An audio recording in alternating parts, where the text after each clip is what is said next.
Have you ever wondered why, despite earning more money than any generation in history, you still feel like you own absolutely nothing? Welcome to 2026, an era where the word ownership has officially become an archaism. You think that smartphone in your pocket is yours? Read the fine print in the licensing agreement. You don't own the software, you're just renting the right to use it. You think your house is your ultimate asset? Try not paying your property taxes or your bank dues for 3 months, and you'll quickly find out who the real master of your land is. We have quietly shifted from a capitalism of owners to a system of digital feudalism. Today, you don't buy things, you subscribe to them. Music, movies, transportation, software, even the heated seats in your car. It's all on a monthly billing cycle now. Corporations realized that selling you a product once was a mistake.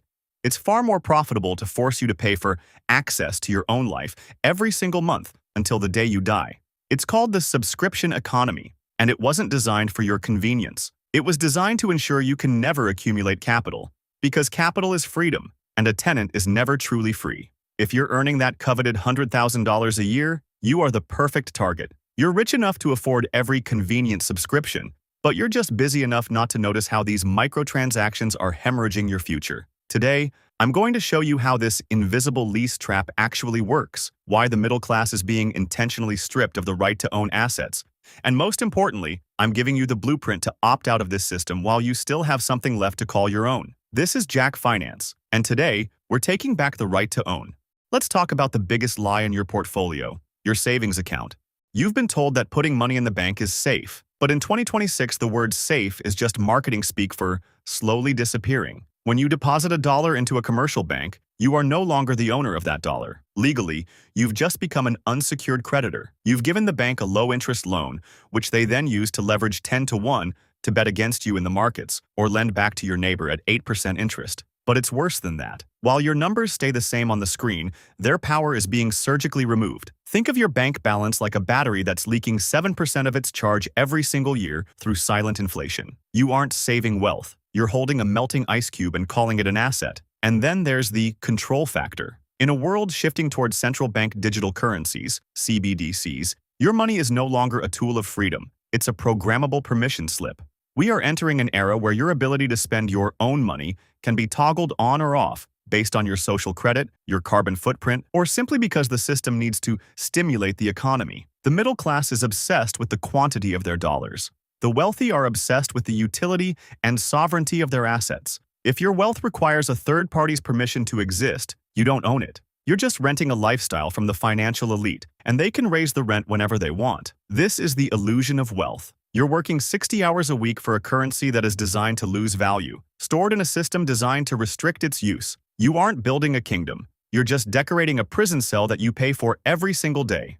Now, let's look at what you think you own: your home and your stock portfolio, the two pillars of the stable middle class. For decades, the American dream was built on the 30-year fixed-rate mortgage. But in today's economy, your home isn't a castle. It's a liability disguised as an asset. Between skyrocketing property taxes, mandatory insurance premiums that double every few years, and maintenance costs inflated by a broken supply chain, you aren't an owner. You're a high-level caretaker for the bank and the local government. You pay the interest, you take the risk, and you handle the repairs. But they hold the keys to the equity. Then there's your 401k. You've been conditioned to dump your hard-earned cash into a set-it-and-forget-it fund.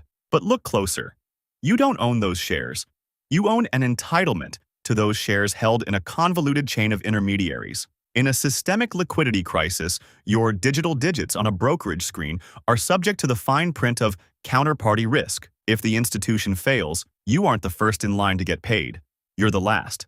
The system has moved from hard title to beneficial interest. It's a subtle linguistic shift with massive consequences. It means you get the benefits of the asset, like living in the house or watching the stock ticker go up, but you don't have the control. In 2026, real ownership means finality. If you can't hold it, move it, or sell it without a middleman's stamp of approval, you're just a temporary occupant. You are playing a game of musical chairs with your future, and the music is being controlled by people who don't even know your name. It's time to stop collecting permission-based assets and start building a fortress of true sovereignty. So, if the game is rigged to turn you into a permanent tenant, how do you actually win? You don't win by playing their game better. You win by playing a different game entirely. You need to shift from paper assets to sovereign assets. First, you must prioritize asset hardening. In an era of digital freezes and programmable money, a portion of your wealth must exist outside the traditional banking grid. I'm talking about physical commodities you can hold, private equity in businesses you actually control, and decentralized assets that don't have a delete button held by a CEO in Silicon Valley. If it doesn't have a physical or cryptographic finality, it isn't truly yours. Second, you need to master jurisdictional arbitrage. The wealthy don't keep all their eggs in one basket, and they certainly don't keep them all in one country. By diversifying where your assets are legally held, you stop being a servant to a single government's tax whims. You move from being a subject to a global citizen. You use the same legal structures that corporations use, trusts, LLCs, and foundations, to create a buffer between your wealth and those who want to redistribute it. Third, and most importantly, invest in non-expropriable skills. In 2026, AI can take your job, but it can't take your ability to build human networks, lead teams, or solve complex problems under pressure. Your intellectual property is the only asset that no bank can seize and no inflation can devalue.